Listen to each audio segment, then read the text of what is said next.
Assalamualaikum warahmatullahi wabarakatuh. Allahumma sholli ala Sayyidina Muhammad wa ala ali Sayyidina Muhammad.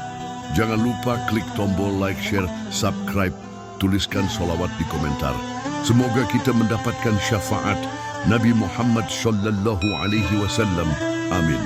Daniel Pratama adalah seorang pria berusia 35 tahun yang telah bekerja di sebuah perusahaan multinasional selama lebih dari 1 dekade.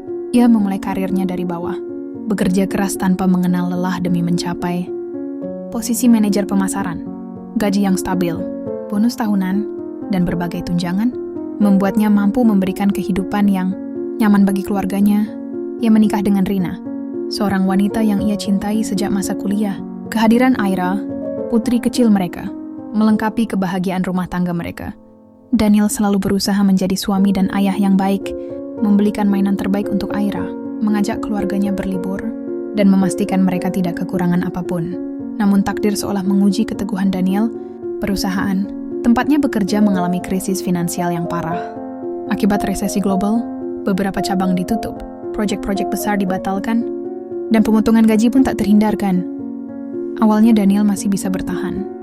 Ia yakin badai ini akan berlalu, dan semuanya akan kembali seperti semula.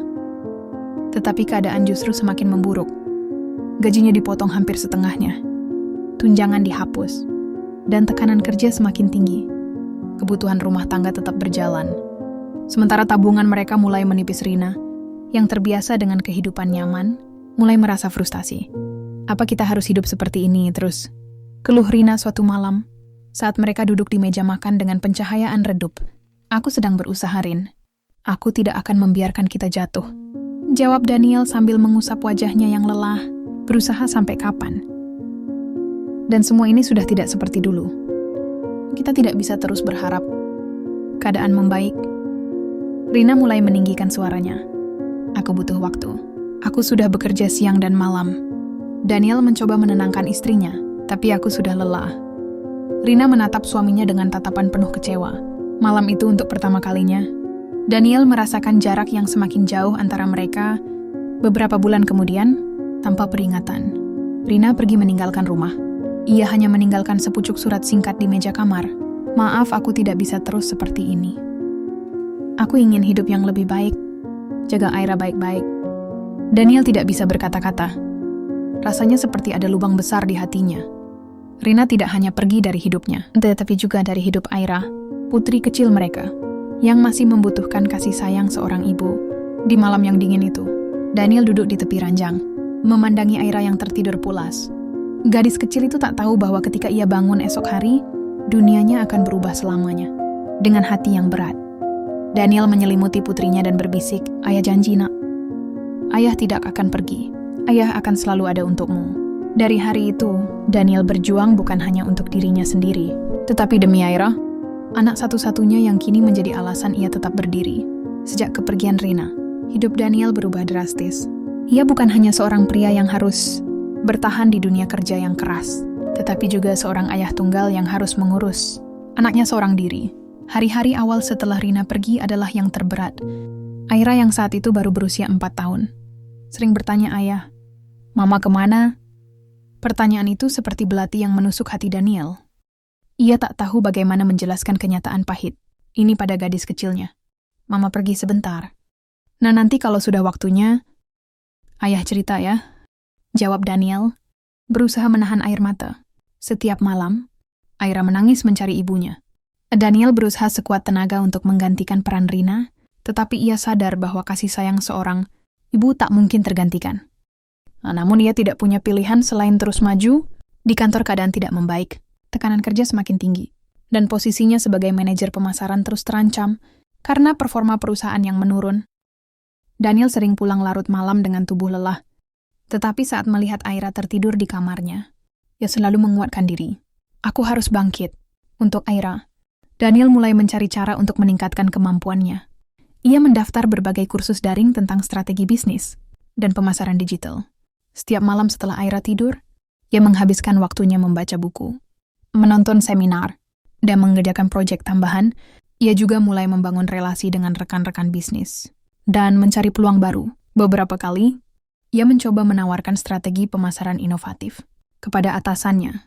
Meskipun sering ditolak, namun ia tidak menyerah. Suatu hari sebuah proyek besar datang.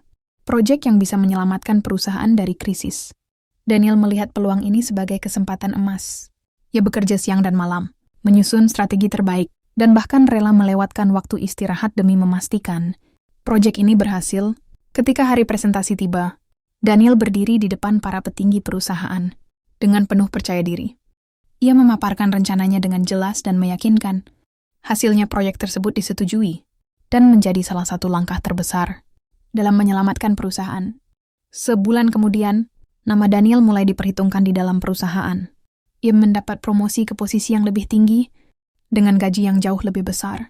Kehidupannya mulai membaik. Ia bisa melunasi hutangnya, memperbaiki kondisi keuangan, dan yang paling penting, memberikan kehidupan yang lebih baik untuk Aira saat Aira berusia 10 tahun.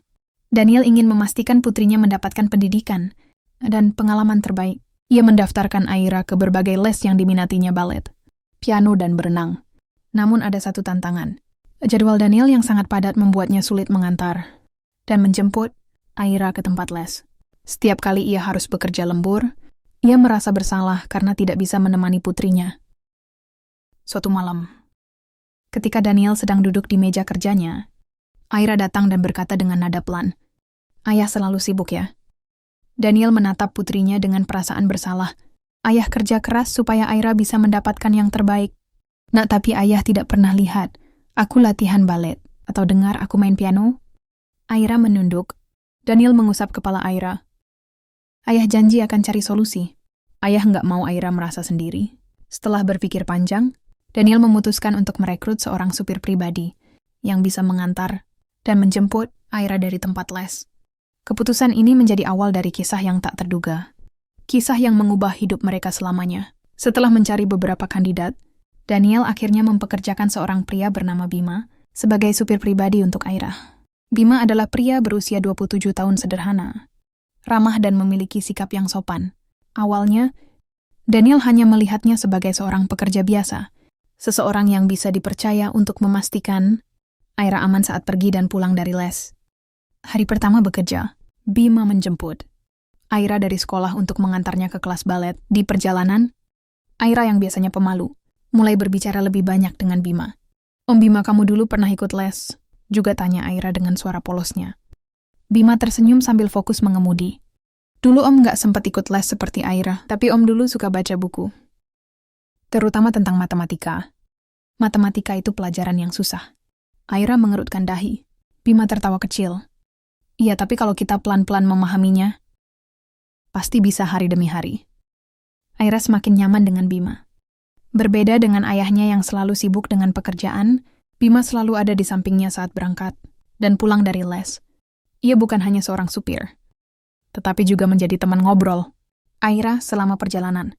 Setiap sore, Aira dengan semangat masuk ke mobil dan bercerita tentang apa yang terjadi di kelasnya. Menceritakan bagaimana ia kesulitan menghafal gerakan balet, bagaimana ia berusaha memainkan lagu dengan piano, dan bagaimana ia selalu gagal dalam pelajaran matematika. "Aku selalu dapat nilai jelek di matematika. Om Bima, aku nggak suka," keluh Aira suatu hari. Bima tersenyum. "Jangan menyerah, Aira. Semua orang bisa belajar. Mungkin kamu hanya butuh cara yang berbeda." Dari hari ke hari, kedekatan mereka semakin terlihat. Aira selalu menunggu Bima menjemputnya, dan seringkali lebih bersemangat bertemu Bima dibandingkan dengan ayahnya sendiri. Suatu hari Daniel memutuskan untuk menjemput Aira sendiri sebagai kejutan. Namun saat melihat ayahnya datang, Aira justru menunjukkan ekspresi kecewa. "Kenapa ayah jemput? Aku mau pulang sama Om Bima," katanya polos. Daniel terkejut. Ia tidak menyangka bahwa putrinya lebih memilih supirnya daripada dirinya sendiri. Ada rasa perih yang muncul di hatinya. Ia telah bekerja keras untuk Aira. Tetapi apakah itu tidak cukup? Namun ia menahan diri untuk tidak menunjukkan emosinya dengan senyum tipis. Ia berkata, "Baiklah, lain kali ayah jemput lagi ya." Saat itu Daniel mulai sadar bahwa ia mungkin telah kehilangan sebagian dari perhatian Aira. Ia mulai bertanya-tanya, apakah selama ini ia terlalu sibuk bekerja hingga tidak menyadari bahwa Aira lebih merasa dekat dengan orang lain dibandingkan dengannya. Apa yang awalnya hanya keputusan sederhana, untuk menyewa seorang supir, ternyata membawa Daniel ke dalam perasaan yang tak pernah ia duga sebelumnya. Perasaan seorang ayah yang mulai merasa tergantikan. Hari-hari berlalu, dan Daniel mulai menyadari sesuatu yang mengusik hatinya. Aira semakin dekat dengan Bima. Setiap sore, gadis kecilnya selalu menunggu kepulangan sang supir dengan penuh semangat. Bahkan lebih antusias dibandingkan saat Daniel pulang kerja. Di meja makan, Aira sering bercerita dengan penuh kegembiraan. Om Bima tadi ngajarin aku cara berenang yang lebih gampang. Atau Om Bima ngajak aku dengerin lagu-lagu klasik di mobil. Ayah tahu nggak? Lagu For Elise. Itu ternyata enak banget. Daniel tersenyum setiap kali mendengar cerita Aira. Tapi jauh di dalam hatinya, ada rasa yang mengganjal. Suatu sore Daniel pulang lebih awal dari kantor. Ia duduk di ruang tamu sambil menunggu Aira kembali dari les. Biasanya, mobil yang dikendarai Bima sudah tiba di rumah 3 Maret sore. Namun saat jarum jam menunjukkan 4 Wonisan, lalu 5 Nado mereka belum juga tiba, Daniel mulai merasa gelisah. Ia mencoba menenangkan diri, tetapi pikirannya dipenuhi dengan berbagai kemungkinan buruk. Kenapa terlambat? Apakah terjadi sesuatu di jalan? Atau apakah Bima membawa Aira ke tempat lain? Dalam beberapa bulan terakhir, berita tentang kejahatan terhadap anak-anak semakin marah. Ada laporan penculikan, kekerasan, ya bahkan kasus di mana seseorang yang dipercaya justru menjadi ancaman terbesar. Tiba-tiba rasa takut merayapi tubuhnya. Dengan panik, Daniel mengambil ponselnya dan mencoba menghubungi Bima. Nada sambung terdengar, tetapi tidak ada jawaban. Ia mencoba lagi. Dan kali ini suara Bima akhirnya terdengar. Halo Pak. Suara Bima terdengar di ujung telepon Bima. Di mana kamu? Kenapa belum pulang? Seharusnya Aira sampai rumah 3 Kondar. Suara Daniel meninggi. Tak bisa menutupi emosinya. Maaf Pak. Kami sedang dalam perjalanan. Saya bisa jelaskan nanti. Daniel semakin tak sabar. Jelaskan sekarang. Aira baik-baik saja Pak. Saya tidak akan melakukan hal yang buruk padanya. Saya janji, jawab Bima dengan nada yang tetap tenang. Tapi bagi Daniel, janji itu tidak cukup. Ia ingin melihat putrinya dengan mata kepalanya sendiri.